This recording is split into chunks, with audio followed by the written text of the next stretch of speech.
All right. Are we live? I think we're live. Very good. So we're going to wait for some people to come in to the class.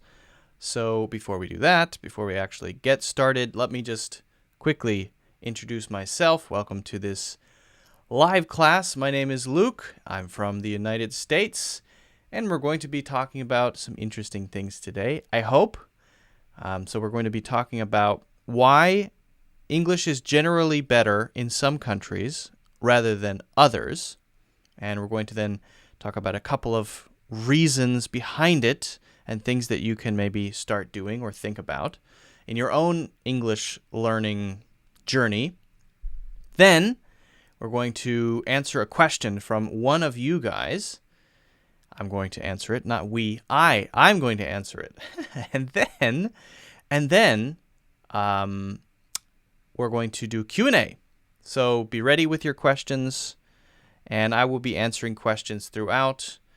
But I see we still have a few people coming in, so we're just going to hang out for a minute before we get started. I want to make sure that the stream is working okay. Let me do that. Sajida is here. Welcome, welcome. Guys, welcome. You know what really helps me? It really helps me when you guys hit the like button. So when you come in, hit the like button. It will let other people know, hey, this live class is going on. Be here. So hit the like button. I really appreciate it. It helps me out a lot. It's a small thing you can do, but it really, really helps. Some more people coming in. Hello from Azerbaijan. Hello, hello. I hope I'm saying your country correctly. Alexander's here. Hey, hey, hey. I'm just checking to make sure the stream is working okay.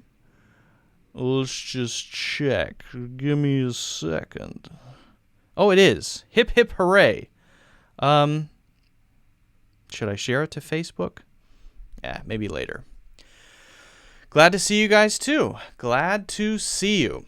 So, make sure you get your questions ready. There will be a part in this where you can ask questions. We will do a Q&A section. Don't worry. I have a few things prepared first, but then we'll get to questions. So I hope you've got your questions ready to go. Don't worry. We will talk about them. I promise. But first, let me itch my eye. That feels much better. That's way better. So we're going to first talk about countries that have the best English. Now let me first say what I mean by that. So, which countries have the best English? Have you ever wondered that? Which countries generally have the best English? Now, I don't mean native English-speaking countries like the United States, the UK, Australia, these countries. I mean countries where English is not the first language, which is every other country, right? Which countries are highest, generally speaking? Now, it's a little difficult to say for sure, absolutely certain. They are these countries. But there was a really good study done by English First. You may have heard of EF, English First. And they did an evaluation of different countries, an evaluation to see which countries had the highest English proficiency or English level. And I'd like you to guess which ones they are. Now they had, I think the requirements were over 400 people had to have, at least over 400, had to have taken the exam. Okay? Now this includes a range of things. The ability to understand and use grammar, the ability to speak, use language naturally in spoken situations, right? So these are some of the requirements. And I'm not saying it's perfect, but I've read other things elsewhere beyond this study that kind of agree with this. And also it agrees with my personal experience. So here's what we'll do. I'm going to share these top 5 countries with you and see if your guesses are correct. If not, sorry. If so, great. And then we're going to talk about why. Why are some of these countries so high? And what can we learn from that? And what might you start doing to either learn yourself better, improve your English more quickly, or perhaps, if you have kids, teach your kids better. All right, so let's do that. Let's take a look. Let's take a look at this. Let's take a look at the countries. Are you ready? You have your guesses? Got your guesses, everybody? Okay. So first, we've got the Netherlands, Sweden, Denmark, Norway, and Singapore. Now, this is interesting, right? 4 of these countries are very close together. They're in the same part of the world, right? These top 4 are in the same part of the world. The last one is not. Totally different. And we'll talk about that too, right? But these top 5, or rather top 4, are all in the same area. And most people, I think, would agree that these countries have the best English. But the question is, why? And then why is Singapore here, right? Why is Singapore down here? I'm looking at this, right? That's Singapore here. And that's what did I say? I'm going to bring up my thing. Norway, Denmark, Sweden, and the Netherlands is number 1. And I have friends from the Netherlands. And my God, their English is amazing. Some of them are English teachers in schools as native English teachers because their English is at that high of a level, especially people my age there. I have some friends from Sweden, and I didn't know they were from Sweden at first because they sounded exactly like Americans to me. It's pretty interesting, right? Exactly like Americans. Pronunciation, the words they used, the expressions they used, exactly. So a much higher level. Okay, so now let's talk about possibly some of the reasons why this is. What's going on here, okay? And there are several, and there may be more than what I say, but let's talk about a few. Now, I think the first one we can say is connections. Actually, the countries I mentioned have very close ties with English-speaking countries, especially the UK, but also America. Very close connections. Regular travel back and forth, trade, internet culture. For example, one famous YouTuber, his name is PewDiePie.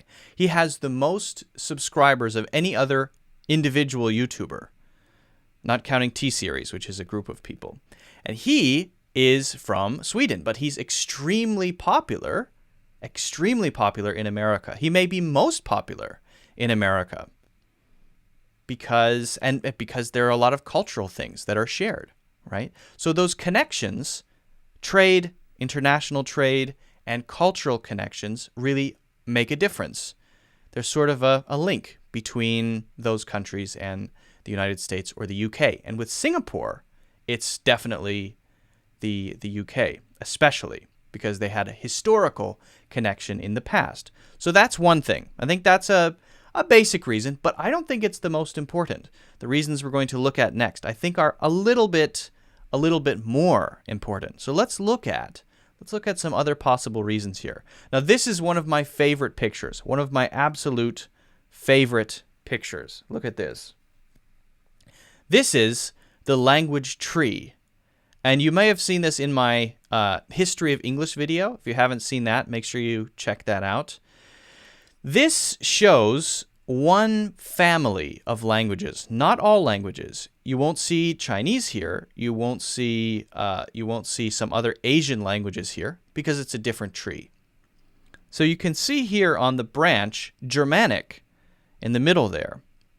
Then beyond the branch, you see Dutch, English, German. You can see how they're all kind of on the same branch of the tree, right? I don't think I'm able to zoom in here, but you can see that they're all basically in the same branch. So there's a connection actually between English and these, especially languages from this part of the world, right? The Netherlands, Sweden. They're related. They're in the same family of languages. They both come from what's called Germanic. Not German, Germanic. It's a language that doesn't exist. It's an older language that maybe died a long time ago, I think. We assume, People say that it died a long time ago. And so, because they're related, it's easier for someone from the Netherlands to learn, for example, English. Some similar words, similar grammar, a lot of things that are similar. Very different in a lot of other ways, especially pronunciation, but similar in others. Okay? So that's another reason. Now, there are still a couple more I want to mention. Still a few more reasons I'd like to talk about. So let's get into those. Now this one I think is really interesting, and this is something that you can actually do. It's called subtitles, watching movies. That's what it is. So if you are watching movies and you watch movies without subtitles, just the English, or with English subtitles, it's more likely that you're going to be able to pick up pieces of the language much better than if you were to, for example, watch a movie that's dubbed. Now, what is dubbing? What is dubbing? Well, dubbing is when the people who made the movie, the actors and the actresses who are in the movie, are not the voices that you hear. You heard, when you're watching it, voices from your own country, your own language, placed on top of it. That's called dubbing. And that's fine, that's good. But you have no chance to actually learn English. So, in these countries like Sweden and Norway, they don't watch dubbed, for example, American movies. They watch American movies as they are. Probably, many of them my age, watch with no subtitles, just watch the movies. And so they're able to pick up pronunciation points. That's why the people I met from Sweden have basically American accents. They watch a lot of American TV shows and movies. But also they're able to pick up phrases, idioms, a lot of other things too. So watch movies with subtitles, English subtitles, not dubbed movies. And when you're watching movies, try to pick out the words and phrases and pronunciation. If you can watch a movie without subtitles, that's going to help focus your listening, which is even better. Okay, so that's another really, really important reason. And I think there is one more that I'd like to focus on, and that is education. Now, education is a really important part of learning anything, obviously, but in these places, and this is also true in Singapore, the English language is taught from primary school, from a very early age, often in most schools. Very, very early, they have to start learning English. And then when they get into middle school and high school, there are very high English learning requirements. Now, this is also true in, for example, China.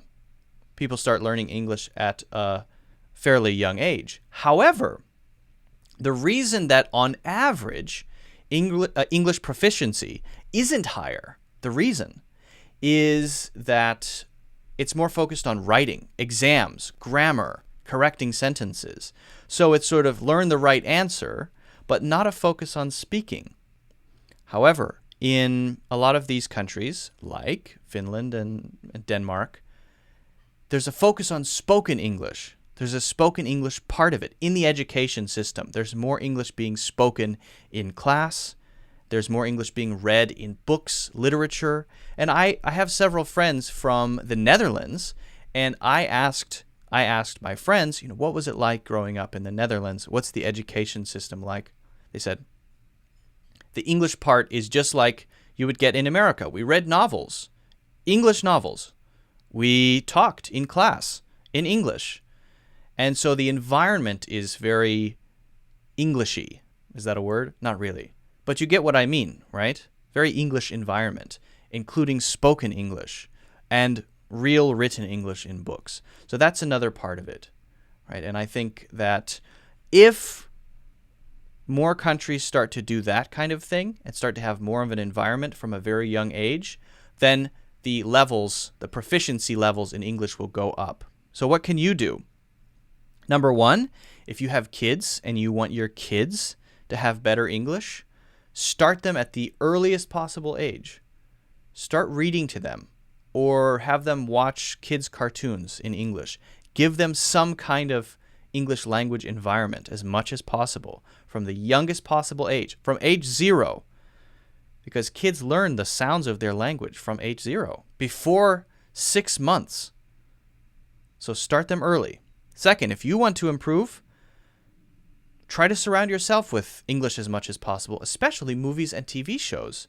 And when you're doing that, either use only English subtitles, not your own language, to make sure you're not cheating. Or if you can manage it, if your English is good enough, if your listening is sharp enough, no subtitles at all. So we can start to really get a sense for what we can actually do from looking at these top proficiency English language speaking countries. Is that a correct sentence? Did I say that correctly? That didn't sound right. Anyway, you get the idea. So that's it. That is what we can learn from this example. And I thought it was interesting that all of these 4 of the top 5 are from one place, one part of the world. What's going on there? There must be a reason. In fact, several reasons. Okay. Guys, make sure, if you haven't already, make sure you subscribe. Hit the subscribe button. Hit the like button if you like the video. I see we've got some more people coming in. Idris is here. That's good. Good to see you, Idris. And Menzer? As far as I know, the Scandinavian countries also have a beautiful nature. As far as I know, that's also true. Although many other countries have beautiful nature as well. Haven't watched your YouTube live for a long time. Well, it's good that you're here now. Hip hip hooray. Guys, if you haven't already done it, hit the like button, please. I'm begging you, please. It helps me out a lot. It recommends the stream to other people. And if it doesn't hurt you to do it, go ahead and hit the like button. And I'm going to be answering your questions today too. So we're going to be streaming for a while.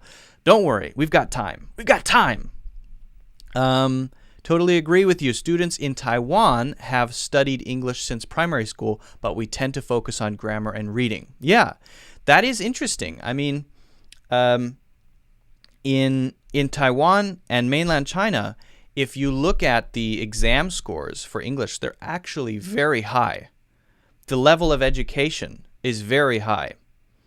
And the understanding generally of written English especially is quite good. However, there isn't that environment, and the classroom environment isn't there. And from a young age, often when people are watching movies and TV shows, they'll have, for example, Chinese subtitles at the bottom instead of English subtitles. And those little things make a huge difference, really. They make a very big difference. Even though they're tiny things, they make a big difference. Hey, Wallacey, long time no see. Goodness gracious. Now, Singapore is a bit different, and Hong Kong is a bit different, too, because they have that historical connection to the UK, right? There was a colonial connection between the UK, a colonial. Can I type this? Can I type here?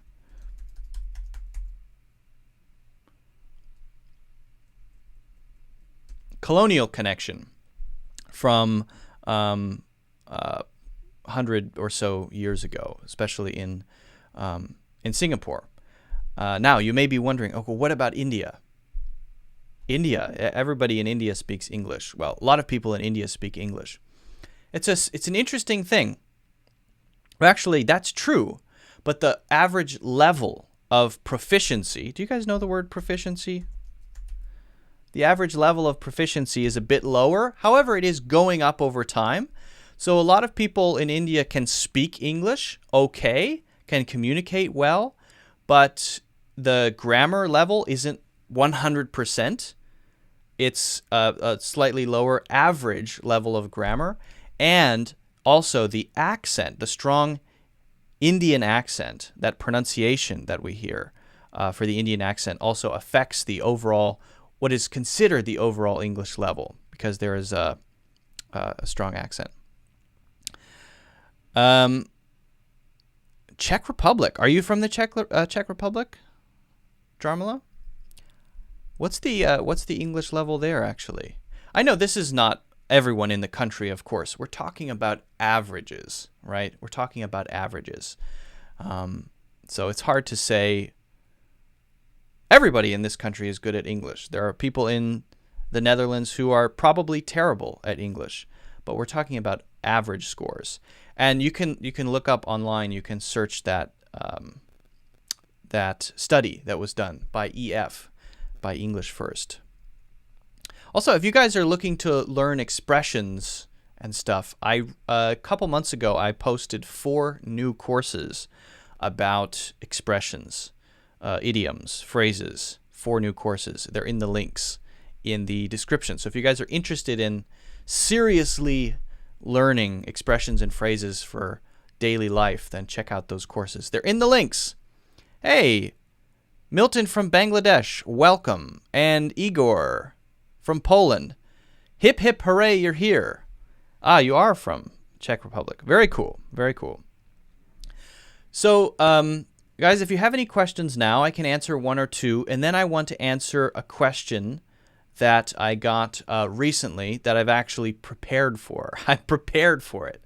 And then I can answer more questions. So if there are no questions now, I'm going to get into that. Okay? No questions now. All right. So save your questions. We'll talk about it after. Okay? Now, we got a question from Cynthia, and I think it's an interesting question. But I just want to prepare you. I'm going to say some bad words. All right? So if you're watching this with your babies, uh-oh, is your 6-year-old watching now? Uh-oh. I'm trying to make my 6-year-old sister acquire the English language by only speaking in English with her. I know it's a little bit too late, but would this method work? It can't hurt. It can't hurt. I would buy her some books as well, and maybe watch a TV show with her regularly and talk about the TV show with her regularly. Something you're both interested in. So that's sort of covering all the areas: reading, listening skill, learning new things, and practicing speaking. So yeah, it can't hurt. There's no such thing as too late. Too late to be totally fluent, 100% natural, maybe. Russian students can read, write, but their speaking skills are poor because they don't practice speaking English. Yes. I joined speaking clubs, and I can feel that it improves. Yes. Yes, so being in speaking clubs, joining a group, that sort of thing. There's a thing called Toastmasters in most big cities, and it's a speaking group, and you can give speeches. It's a great way to work on your English skills. Signing up for spoken language exams. These are good things too. If you have a club where you live, all good, all good. Hey, Beta's here. Long time no see. Can we speak like native speakers if we learn it? Here's the sad reality, guys. The answer is no. The answer is no. You might say to yourself, if I work hard enough, eventually I will sound 100% native, right? I've met one person who was able to get pretty close to it, and I've met lots of people. And she started when she was in her late teens, which I would consider very late. And she was almost totally native, but still not quite perfect.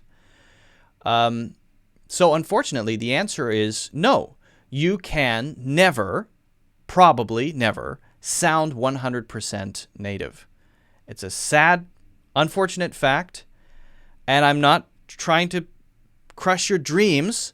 I think the best goal would be fluency. What's the difference between fluency and sounding totally native? Well, fluency is when you know the language really, really well, right? You have a full command of the language, the words, the grammar. You never make mistakes. You can say exactly what you want to say. You can use words accurately, right? But there are a couple of things that stand in the way. One of them can be overcome. The other one pretty much cannot be. So what are those two things? The other two things are pronunciation and references, cultural references. Okay, there's something that happens between the age of 0 and 6 months. And the thing that happens is that we acquire basic phonemes. And this is something that has to happen in the soft and jelly-like brain of a baby, basically. The phonemes are the sounds that make up the word. There are sounds in French, like the back glottal sound that people say that we don't say in English, right? Sounds in Chinese, like that are not said in English. Every language, Russian, whatever language you speak, there are going to be phonemes that you know that another person can't. Or in some African countries, there are click languages, right? And it's interesting to learn about these things, but you have to, generally speaking, acquire these originally and lock them in before 6 months. There's been a lot of scientific study done about this. So that's very difficult to overcome. Now, in my opinion, you shouldn't try to sound like an American. You shouldn't try to sound like a British person. If you try to put on a fake British accent and you're from Russia and you naturally have a Russian accent, or you're from India and you naturally have an Indian accent, or you're from China and you naturally have a Chinese accent, so what? There's nothing wrong with that. It's one of the things that makes you you. It identifies you, and that's great. Wonderful. I think that's good. I think accent is not the thing that makes a person fluent in a language. Now, there are things that can prevent you from being clear that maybe you should correct, right? Maybe some definitely incorrect pronunciation. Like, for example, in China, people say z instead of the, right? The thing instead of the thing. Now, that might be worth correcting. You might change the the thing to the thing. That's worth correcting, and that can be corrected. But it generally can't become 100%, for example, like an American. And I think that's fine. In fact, it would be weird if someone put on a fake American accent. That would be very strange. So I say, get close to very clear pronunciation, but don't try to put on a fake accent, okay? And that you can be totally fluent and still have your Russian sounding or Chinese sounding or Indian sounding accent, okay? I think we should celebrate those differences. That's a good thing. Now, the other piece of this is the piece about cultural references. And this is the part that I think cannot be deeply, actually completely learned. The fact is, the reason that you don't understand a lot of native English speakers in movies and TV shows is not the words that they're saying. In fact, it's the references they're making to other things in the culture. Maybe I reference a movie that I know we both know because we're both Americans. There are things about being American, about growing up in America, about having an American childhood. Deep, deep things that we kind of share naturally that people who didn't grow up in America don't have. And when we're speaking English together, me and my friends, me and my brothers, whatever, we always make those references and we don't even know we're doing it. It's cultural, deep cultural stuff. So 50% of the reason you don't understand a lot of Native American English speakers is not that they're speaking too fast. It's that, and I've talked about this before, it's that you don't know the references that they're making.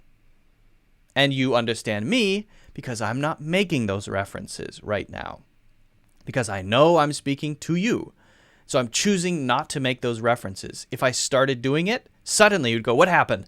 Why don't I understand? What happened to Luke? He changed. If I started doing that, it would suddenly become hard to understand me. So that makes a big difference. And there are things in your language. If I were to learn your language and I studied it hard and I mastered the grammar and I mastered the pronunciation, I got 100% of the language down technically, you would still know he's not native. You would know. Because I didn't grow up in your country and I don't have that deep, deep connection to your culture that you have. We all have that. I think that's okay too. So if your goal is to become native, it's not going to happen, unfortunately. But if your goal is to become fluent, perfectly fluent, it can. And I think that's a very good goal. Hope that's clear. Is that clear, guys? Does that make sense? The American accent is easier to acquire? I don't know, because I'm American, so I have no idea.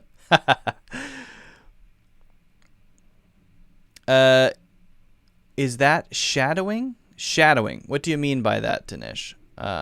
You have an American accent.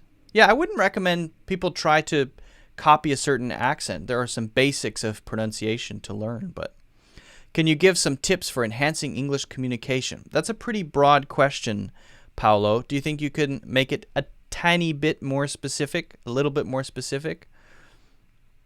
Learning English is literally a Herculean task. I like that. That's very good. That's very good.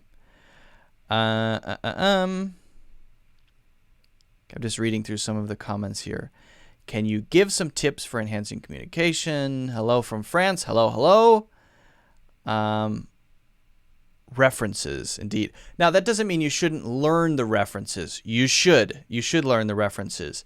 But there are some that are so deep, so deeply buried, that it's probably impossible to get all of them. And people will always be able to tell that you're not a native English speaker. And that's okay.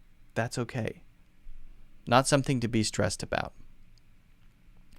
Make English speaking friends. Yes, that's right. That's right.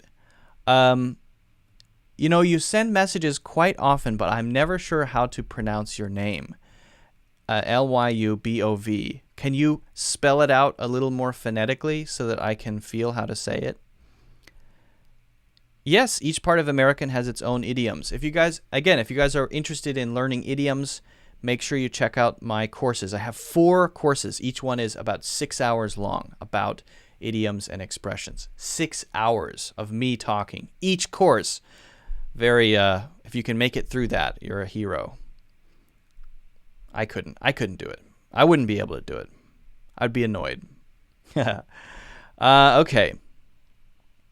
So we'll get back to the questions, guys. Learning those cultural references, is it Zied or Zaid, is a matter of making friends from the place that you want to learn more about. As I've made more friends from the UK, I've learned more about some things that I didn't know about growing up in England and about the UK. Again, no one will ever confuse me for a British person. I don't want them to. But I'm interested in British comedies. I'm interested in British culture. So I have friends from there, and I watch British movies, and I watch British TV shows, and that helps me get a feeling for those references. When I talk with my friends from the UK, I get more of those references, and we talk about those things. But that doesn't mean I'm going to become a British person. You know, it's like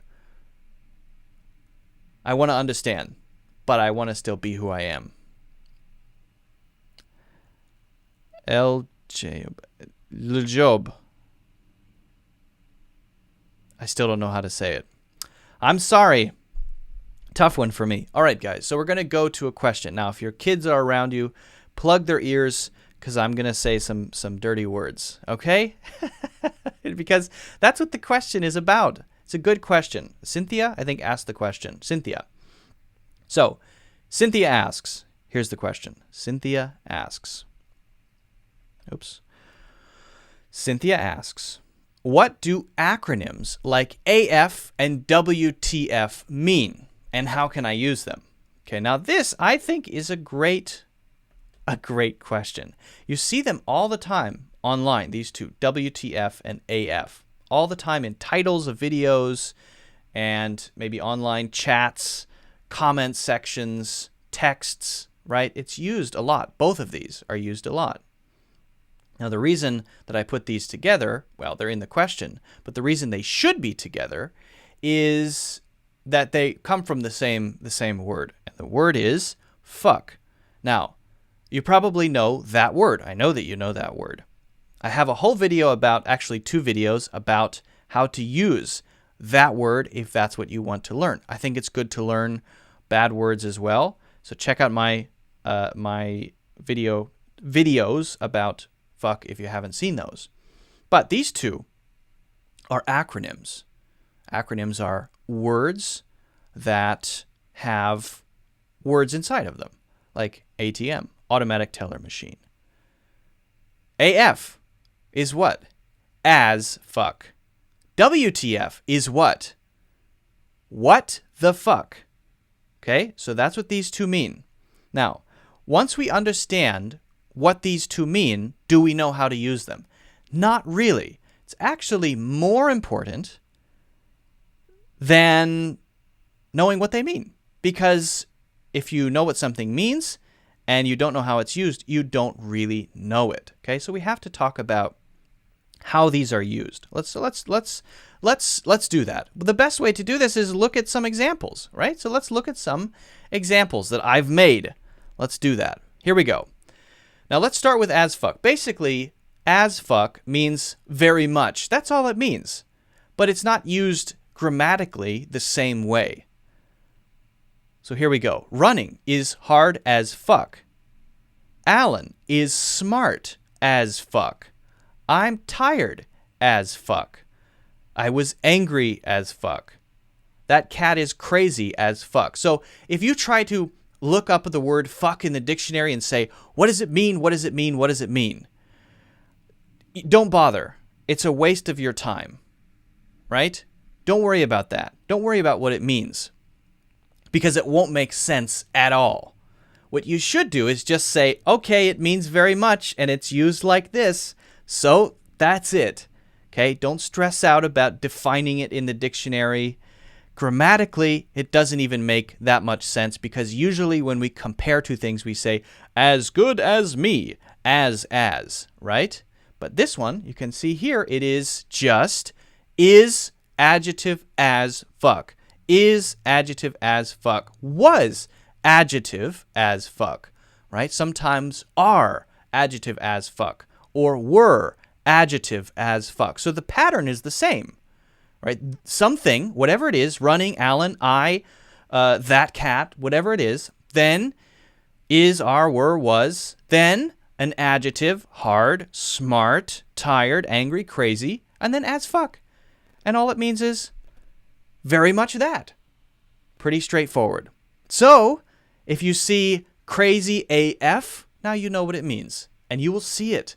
If you read a lot of comment sections and you have text messages with your native English-speaking friends, when you see, oh my God, that's crazy AF, now you know what it means, okay? So now what about WTF? What about what the fuck? What about this one? Again, what the fuck should be learned in context, so we have to look at some examples, right? Basically, what the fuck means shock, surprise, sometimes anger. If somebody does something that makes you surprised or angry, you say, what the fuck? Now, that's obviously, fuck is a bad word, so you have to know when to use that and when not to use it, right? But sometimes you can just say by itself, WTF, WTF. Now, it's often written, but sometimes it is spoken as WTF. So you can say what the fuck, the whole thing, or you can say WTF. I don't know what's going on here. So let's look at some examples. Let's see some examples. WTF. What the fuck are you doing here? Now notice this one is connected to a whole sentence. What the fuck are you doing here? Basically, this is, I don't know why you're here. I'm surprised you're here. Okay? I'm not sure WTF happened. I'm not sure what the fuck happened. I'm not sure what the fuck happened. What the fuck are you doing here? I'm not sure what the fuck happened. I'm not sure what the fuck I'm doing here. I don't remember. Or just as an interjection. If we use it by itself. WTF. WTF. WTF. What the fuck? It's used as an interjection, as a quick comment. And then the thing that we want to say, the thing that makes us angry. Stop texting me. Somebody keeps sending you text messages. And you want them to stop. Okay, that's enough. Thank you. I appreciate it. They keep sending you text messages. Please stop. That's enough.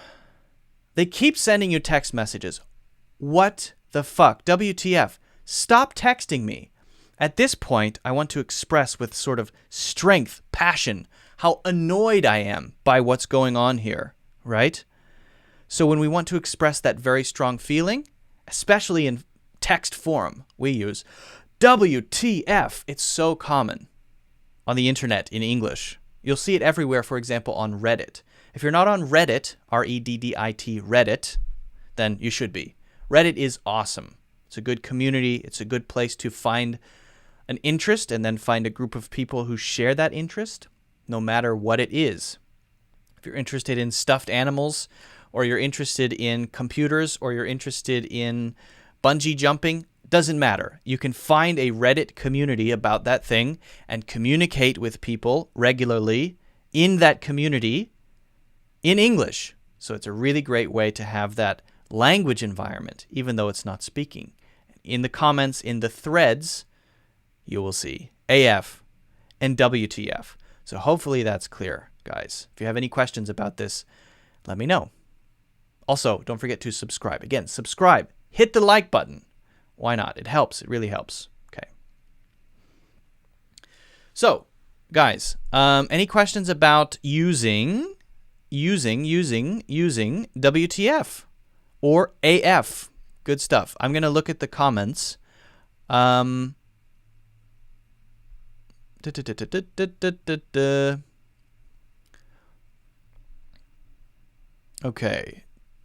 I don't use fuck in my conversation because I don't have the feeling of this. Yes, that's a good point. Dinesh says I don't have the feeling of it.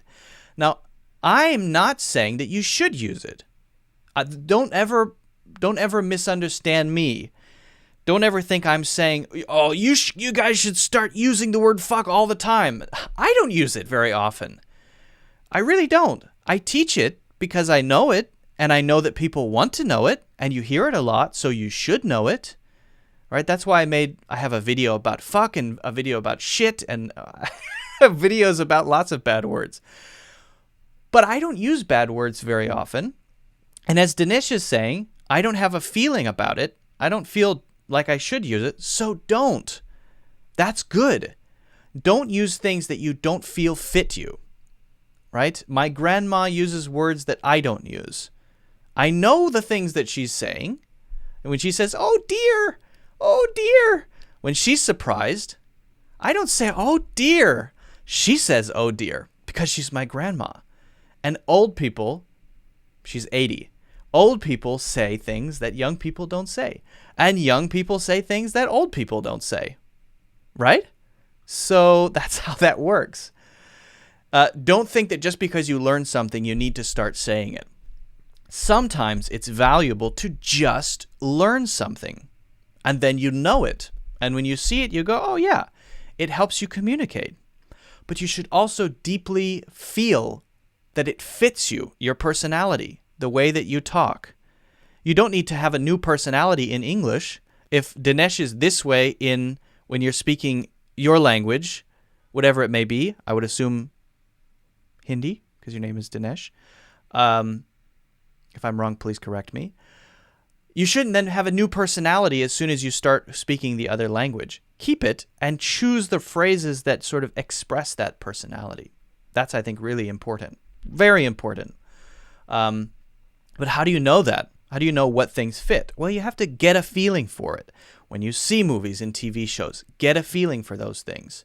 The course I mentioned, the 4 courses I mentioned, that's one of the main things that I spend time on. Each lesson for each expression or phrase or idiom is about 7 or 8 minutes long, not 2 minutes long. Hey, this is this expression. Here's what it means. All right, next. No, it's like 7 or 8 minutes long because I really want to try to give examples to show how it's used and to try to get a feeling across about this is how people use it and this is who doesn't use it. It's not a clear thing to do and it's not easy to teach for sure. But the best thing you can do is try to feel it, feel it. Okay. Yep, it's important to know. But I say Kelsey, I say it means very much. That's the basic meaning, but I'm not saying that you can stick it into the sentence in the same places where you would stick in very much. It feels like a very much kind of word or expression. It feels like that, but it's not used grammatically in the same way, right? If we say I like ice cream very much, you can't say I like ice cream as fuck. That doesn't make sense. So you have to follow the basic structure, the thing you're talking about, and then is or was or were or are, and then the adjective, and then as, and then fuck. That's how it works. That's how it works. And for WTF, it's a little bit more flexible. This one's a bit more flexible. You can use it by itself, right? You can say WTF. Yeah. Okay.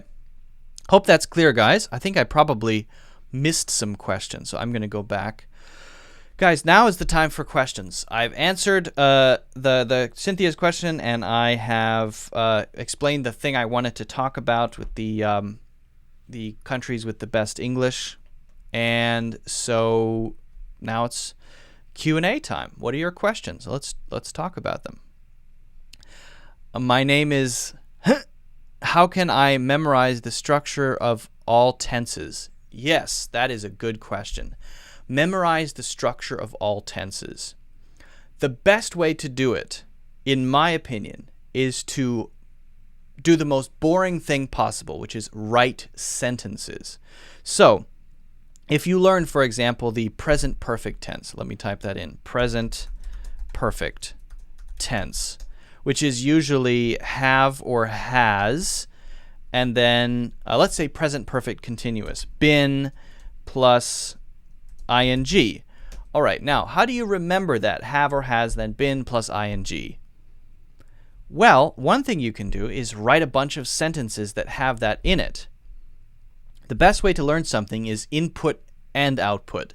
If things are just input, then it's very easy to say, oh, I got it. I know. I see.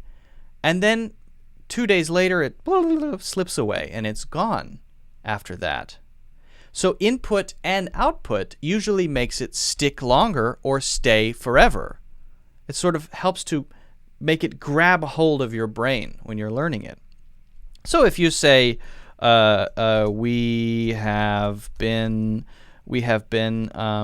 doing these classes for about 2 years, if we say that, and then we make another one and another one and another one and another one, yes, maybe for 25 or 30 minutes we feel the boredom of a lifetime. We feel as bored AF, right? Maybe. Well, we've also learned something very useful. And we've not only learned it by understanding it, but we've learned it deeply. So I read a lot of books, right? I actually listen to a lot of books. Right now I'm listening to a book called, I use something called Audible. It's awesome. Audible is an app. I'm recommending this just to recommend it. It's an app. It's the orange one there. Okay, it's not clear. It's called Audible. And it's audiobooks. And you pay once a month. I think it's about $13. And you can get any book once a month. And then you can buy books at a discount. I love it. It's my favorite thing. It's my favorite thing. And I'm always listening to books because I don't have time to read. If I go out to walk, if I'm working, I want to listen to something because I'm so busy. So what happens is when I'm reading or when I'm listening, I will understand everything, but then if you ask me 2 weeks later, I will forget a lot of details like names and things. So what I'll do is I'll go for a walk, I'll listen for an hour, and then when I come home, I'll just quickly sit down at my computer and write notes for 5 minutes, everything I remember. And it makes a huge difference. That 5 minutes of notes has caused me to go from just using my input memory system, which is passive, to my output memory system, which is active. And I find when I use my output system as well as my input system, right? Input and output, both of those combined, it sticks in my mind. Much, much better. Much, much better. Sometimes I even make a video about the topic, and if I do that, I'll never forget, right? If you've seen my video about the history of the English language, I didn't know. I had to do a lot of research for that video. Check it out if you haven't seen it. And when I was doing the research, I was writing everything down, and then I made the video. I had to speak about it For a long time, I had to write a script. And I will never forget that stuff. It's stuck in my brain. It's lodged there. So input, output, input, output. Just input. It's going to be, unless you have a perfect memory and you're some sort of freak memory genius, it's unlikely that it's going to stay. Input and output. I have a problem with future perfect tense. Could you please teach us? Could you give me a specific example of which tense you mean? Like, you mean future perfect as in like will be doing, that sort of thing? Can you specify? I love slang and dirty words. Dun, dun, dun. Let's see if I missed any questions.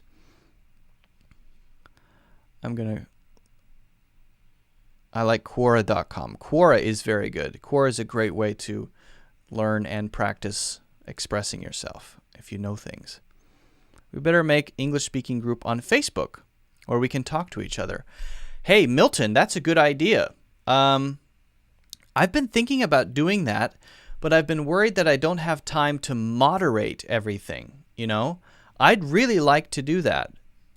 If you guys are interested in starting a Facebook group, why don't you message me on Facebook in the Facebook page? So just search Cloud English on Facebook and find me there, and we can talk about starting a group. If you're interested in, for example, moderating, it would be so cool to have a group where people can share ideas and correct each other's writing and practice and share resources. That would be awesome. I'd love to do that. If someone is interested in getting a little more involved and maybe helping to moderate or manage, yes, let's do it. I've been really thinking seriously about that for a while. So, Milton, if you want to help with that, let me know. Message me or email me. My email. This is my email. It's my Gmail email. You can email me if you want. You guys are welcome to email me. Have you heard about an app called Elsa Speak? Is it for improving pronunciation? I haven't heard of that app. I never have. Elsa Speak. No, haven't heard of it. Is it good? Pronunciation apps, I haven't found anything that's really good for pronunciation specifically, but maybe there are that I don't know. Do you have a specific book to recommend to us as students? I also have a video about this. So I have recommended, I believe, 7 different books to English learners for different levels. Now, if you're interested in nonfiction, there are books that you can read. If you're interested in fiction, there are books that you can read. I think my recommendation for fiction was The Old Man and the Sea. The Old Man and the Sea. Because the language is fairly straightforward, fairly simple. It's a short book, and I think it's a good example of great, clear writing. So you can learn about writing as well. So that's a good one if you like nonfiction. Oh, what have I done? Cool, I can feature comments. That's nice. Oh, make it a little smaller. Awesome. How do I do this? Can I do more?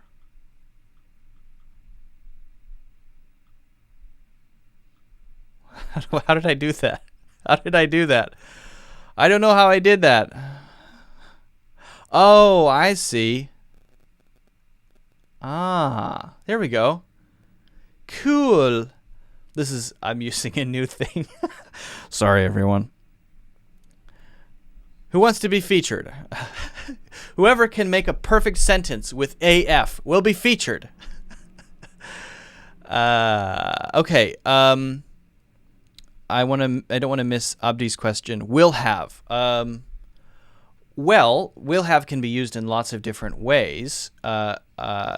Will have seen would be different than, for example, will have something.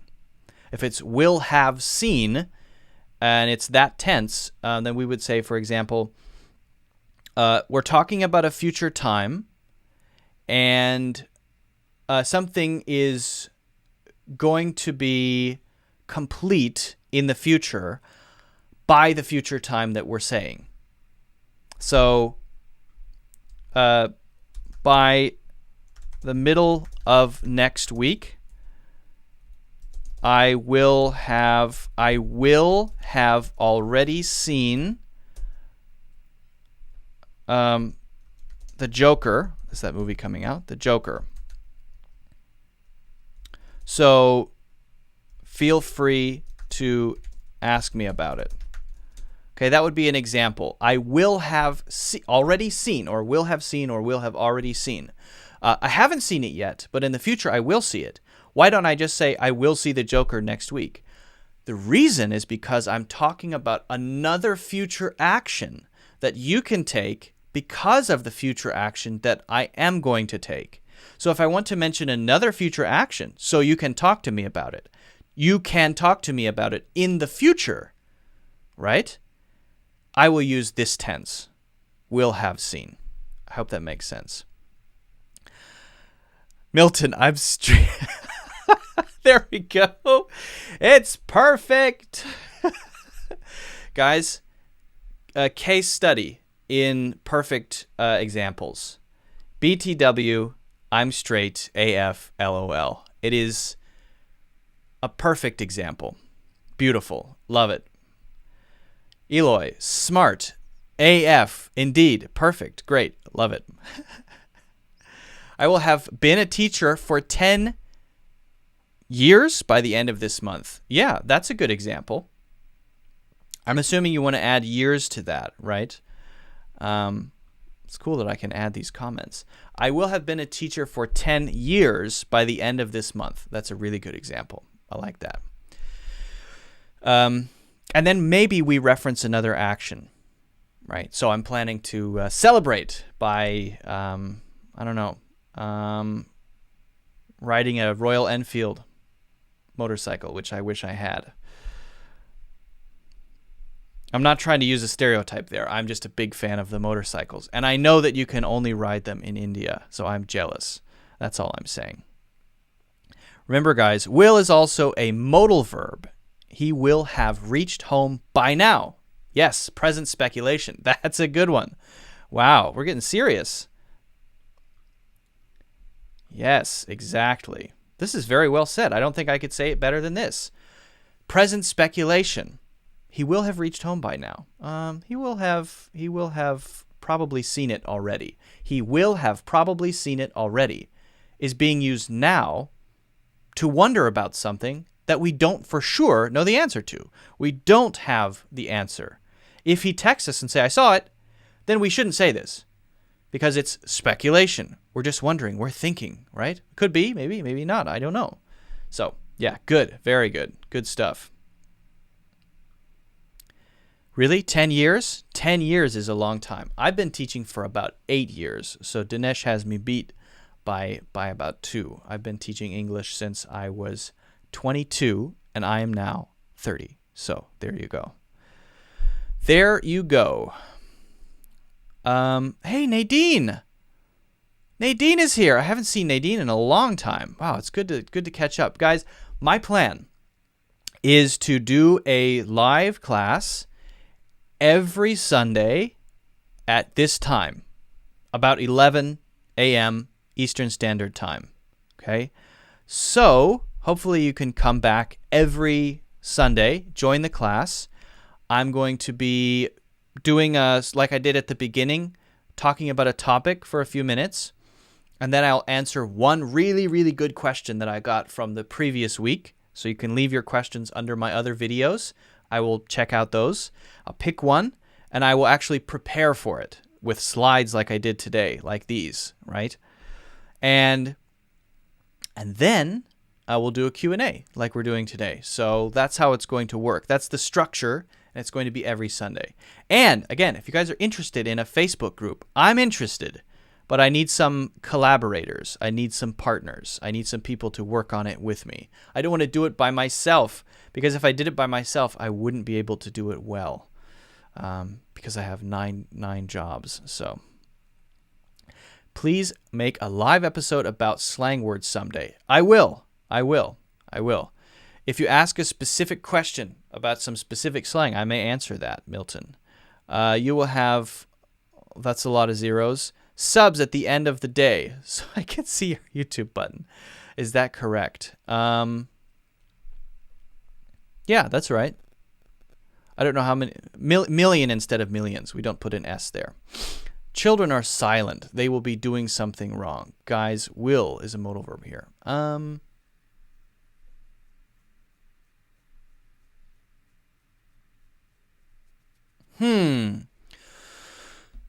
That one doesn't quite sound right. Let me think about that for a second.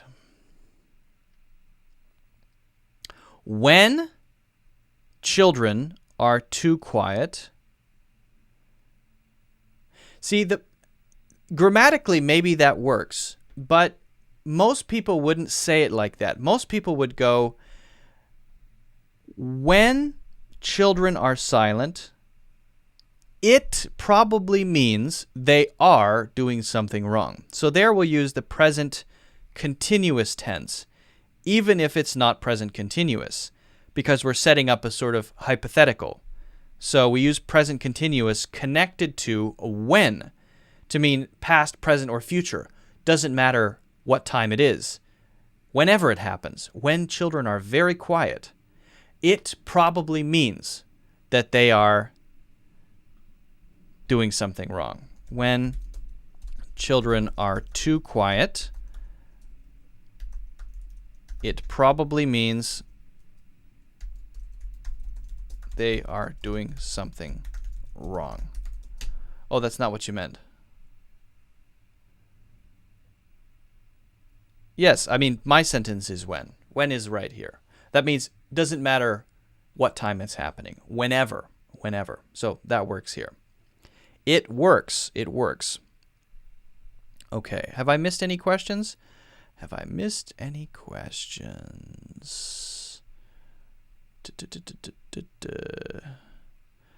Nadine says, what's going on? Well, getting back into the routine. The weather in New York is getting colder. I'm about to finish my coffee. And that's about it. I'll probably go out for lunch after this. Let's see if I've missed any others. Okay.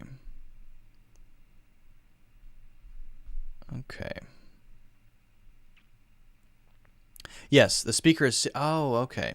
All right, that could work. Yeah, so if you guys are learning grammar, the best thing to do to learn grammar is look at examples. It's the best thing you can do, right? I think it's a mistake. One mistake that I think people make is that they study grammar books and they try to learn the grammar technically, but when it comes to a conversation, they can't put it together. Or when they're writing, it's not clear. The best thing you can do is learn from real life examples. That's why I think it's so important to read, because when you're reading, you'll see a sentence, and that sentence will show you how certain grammar structures are used. And also, you're learning it in the context of a whole paragraph. So then try to take that sentence and write it in your own way, or change the words. Use your own words and write it so that it has a different meaning, but use the same basic grammar structure. That's a great way to practice. Reading and then looking at what you're reading, carefully studying the sentences is a good way to pick up grammar naturally. You don't have to know what everything is called. I don't know what everything is called, most things, because I'm an English teacher. But if you ask 99% of Native English speakers from America, for example, including Native Americans, sure. And you say, hey, what's a preposition? They won't know. They don't know what a preposition is. English learners know more about prepositions, or the word preposition, than native English speakers know. I went onto the street in New York. That's another video. And I interviewed Americans and I said, what's a preposition? They didn't know. What's an adjective? They didn't even know what that was. Some of them. So you can know a language well and be fluent, native, without knowing the names for things. So if you're going to focus on something, the grammar book might say, well, you got to know the name for this and the name for that. Okay, fine. That's fine. Especially if you're an English teacher, that's good. But if you just want to learn it, okay, learn the name for something, but don't worry about it. And if you don't remember it, that doesn't matter. It doesn't matter because native English speakers don't know the names for those things either. But they do know how to use it. They know how to use it correctly. So what you should do instead is focus on, oh, gosh, I understand this deeply. Here's an example I just made. Here's an example I just made. I can make examples all day long, and it's perfect every time. And when I'm in a conversation, the correct grammar just bleh, bleh, bleh comes out of my mouth. Right? That's how it should be. So emphasize or focus on learning how to use certain types of grammar, understanding it deeply, making your own examples, using it in conversation, rather than studying a grammar book and saying, oh, what is a conditional exactly? Well, you already know what a conditional is, even though you might not know the word conditional, probably, because it's very simple. It's very basic. Okay? So that's how you learn grammar. Learn real grammar. Learn to use it. Don't focus too much on technical stuff. You can if you want, if it's interesting to you, but don't stress out about it. American English has evolved so much in the last decade. Yes, that's true. Well, I would say all languages evolve. I think we often say, language is something that is fixed, but that's just because we live in a sort of limited period of time and it feels that way, but it's not true at all. Latin used to be the most dominant language in Europe, and now nobody speaks it. It's gone. It died. How did it die? Because it spread out.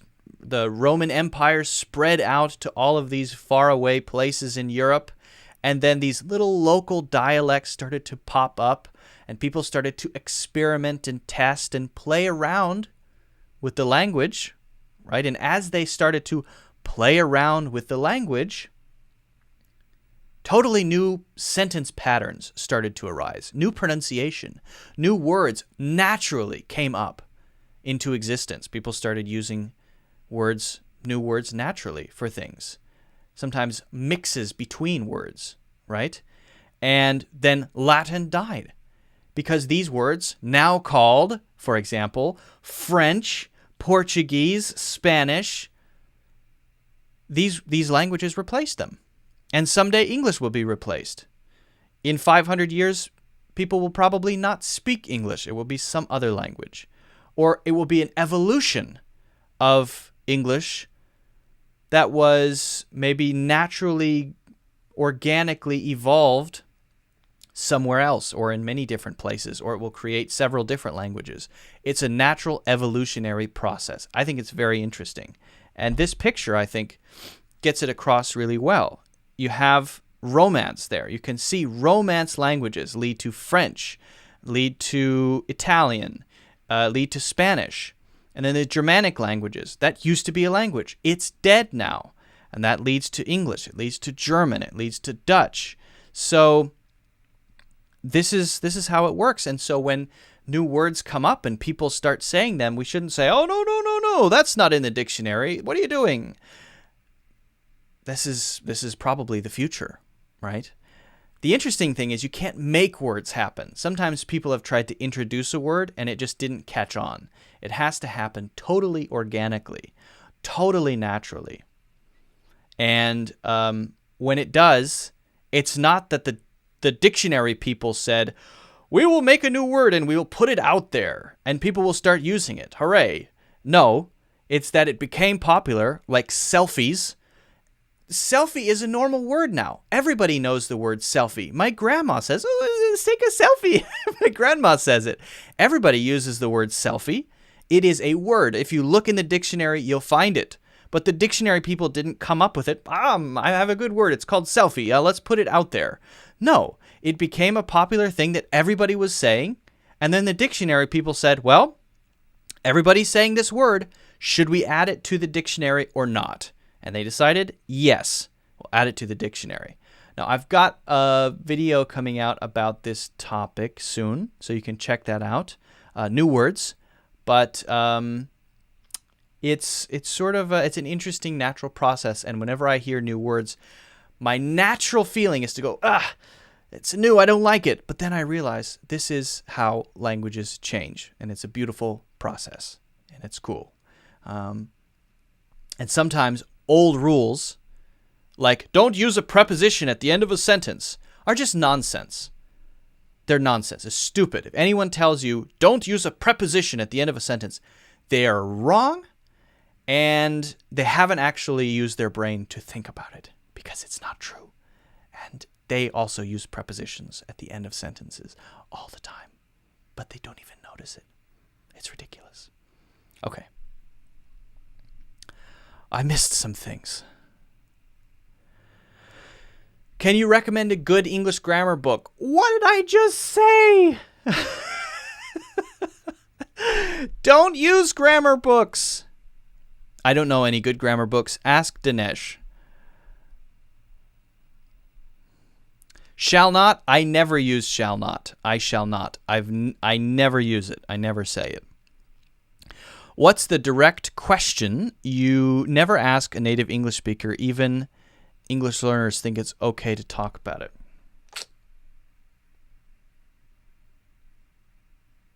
I'd have to think about that.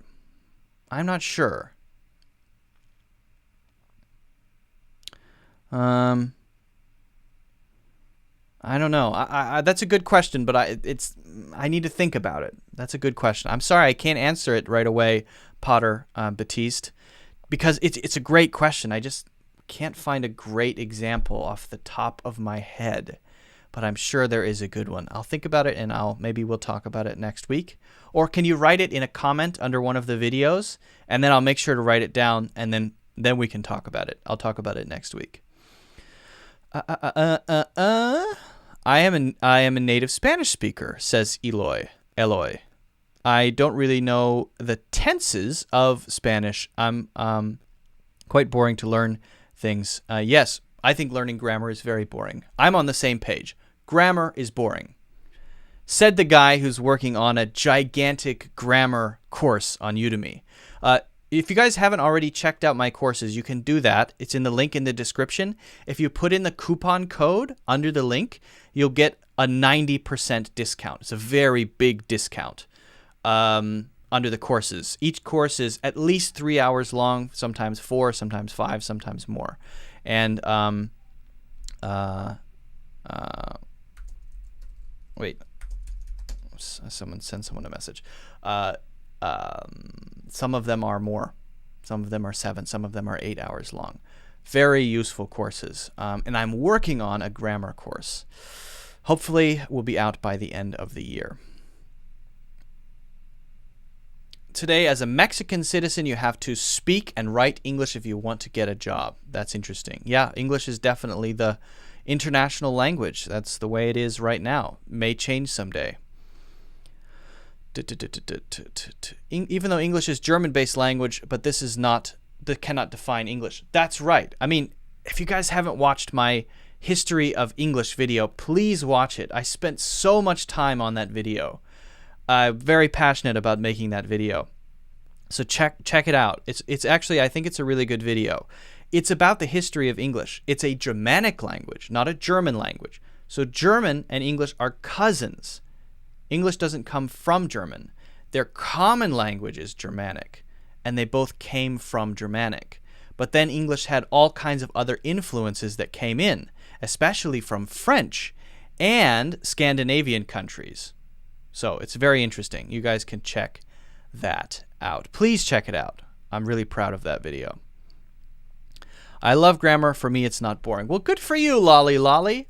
Lolly. Oh, yeah, it makes sense. There's a song, Lolly Lolly, get your adverbs here. So it makes sense that you like grammar because lolly lolly, get your adverbs here. If you don't know what I'm talking about, do a YouTube search for schoolhouse. Is it one word or two? Schoolhouse Rock, or maybe it's Schoolhouse Rock. I forget. And the song goes, lolly, lolly, lolly, get your adverbs here. It's to teach grammar. When I was a kid, I watched these videos. They're cartoons, grammar cartoons. All right, guys. Oh, thank you so much. Yes, some of you guys have taken my courses before. I really appreciate that. Means a lot to me. And so those of you who have taken my courses, thank you so much. I'm really glad to hear it. And you've written some really nice reviews on my courses too. So I really appreciate that. Very kind of you. Okay, guys. Well, next Sunday I'll be here. And so if you have other questions, leave them in comments under other videos, maybe under the History of English video. If you haven't seen that video, got to check that out. And then I'll pick some of the questions. We'll talk about them next week, next Sunday. I'll also have another topic to talk about at the beginning. And then we'll do a Q&A like we're doing this time. We might go a little longer next week, maybe 1 or maybe 2 hours. So we'll see how it goes. Thanks for all the great questions today, though. How often do people in the USA use British words? It's tough to say. I mean, we all come from England. So, yeah. I mean, British words that are used now, today, not that often, because British people say things like boot to mean the back of a car, or they say things like queue, Q-U-E-U-E, to mean a line. Actually, in some cases, Americans do use queue in that way. I use it sometimes for some things, but it's not that common. Not that common. I would say British people know a lot more about American English than Americans know about British English. What's your opinion about Indian English? I think generally in India, there's a pretty high level of English competence, but the thing that people always talk about with Indian English is the accent, very strong Indian sounding accent. And there's a specific reason for that. And it's mostly just tongue position stuff. I did another video about this. I know I always say that. But one is the way that D is pronounced in the Indian English pronunciation and the, for example, American English pronunciation. If someone says dime in America, the tongue is touching the roof of the mouth right behind the teeth. Dime, dime, dime, dime, dime. In the Indian pronunciation, the D is moved back a little bit to a curve in the roof of the mouth. Duh. And so there's a little bit more air behind the tongue, and so it goes dime, dime, dime. And that's one of the main features of the Indian English sound. So dime, dime, dime, dime. And that's a big difference between them. So it's actually just mouth position stuff. Those are the things that make up the Indian English sound. 8 of my courses. Wow, amazing. Development is a good example here. You mean for pronunciation? No, Dinesh, I'm learning on my own on YouTube. Fair enough. Fair enough. Good stuff. That's what we're here for. How do you turn the Indian accent? Well, there are many pieces, right? One of them I mentioned is the d. So if you want to take the d out, develop, develop, develop, move your tongue up so it's flat. So instead of develop, instead it's d. Move it so that it's flat behind your teeth at the top of the roof of your mouth. So development would be my impression of the Indian accents. Development, development. Instead, development, development. Now, the other part of that is I think English is a little wider with the E. Development. So that the D is definitely that lighter sound where it's the tip of the tongue touching the front. and the Indian sound is farther to the back of the mouth. That's my understanding. And there are so many other pieces to the Indian accent and the Chinese English accent, the French English accent. I think they're all very interesting. So no offense meant to try to imitate the Indian accent at all. I just think if you want to change the sound of it, focus on the tongue position. It's generally about tongue positions. Hi there. What would you... yes, the W sound in Indian is often the V sound. Also in Chinese, right? Same. V. It becomes a V instead of a W. The W is pronounced like that. Hi there. What would you recommend to teach English or specific areas, for instance, business, medicine, engineering, etc.? Thanks a lot.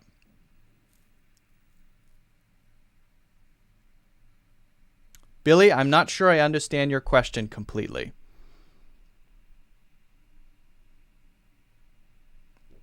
Sorry, Billy. You'll have to be a little more specific. Guys, so we're going to stop here for today. Again, thank you all so much for hanging out and watching and asking questions and being here. I think it's very cool.